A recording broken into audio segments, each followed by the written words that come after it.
Thank you, council member, and I want to thank you personally.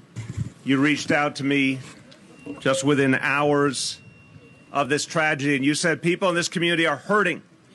People are hurting because this has happened before. And I want everyone to understand this. There's no place on earth that's been put through as much hell as Haiti. And it's not right and it's not fair. There's such a good people, such a hard-working people, people who mean so much to this city that we feel so close to, people who are part of us have gone through so much. Not just this earthquake, but the one before that. And a coup d'etat. Pain, wrapped in pain, wrapped in pain. It is so much to possibly imagine. But we need to be there for the Haitian people. And we also have to understand how much people here, because we feel that closeness. So many people here are hurting. So Councilmember Farrah Lewis reached out and said, we need mental health support right here in Brooklyn. Because imagine a person who went through this before, who lost a loved one, or went through those days not knowing if someone was alive or dead, who was part of their heart, part of their life, and now they're going through it again. So we're providing that support. I want you to know that we're making sure that mental health support is available in the community, and we'll do it as long as it takes.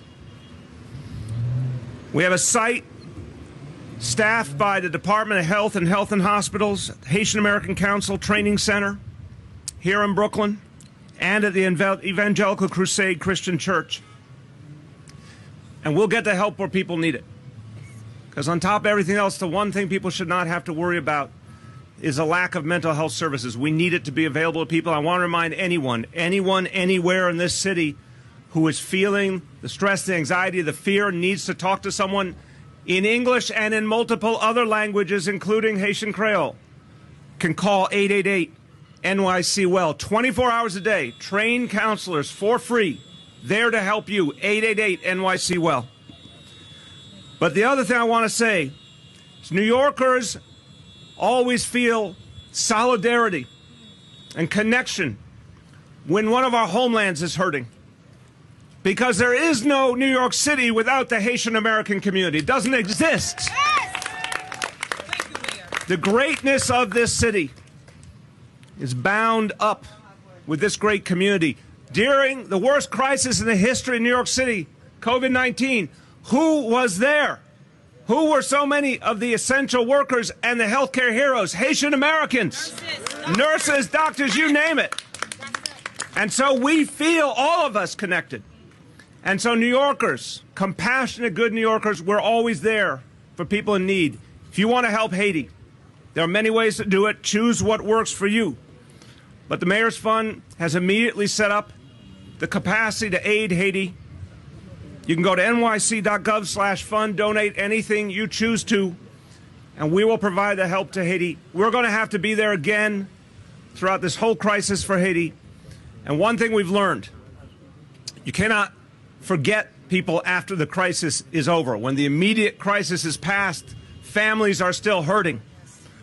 The family crisis, the human crisis continues. So we're going to stay always connected to our Haitian brothers and sisters.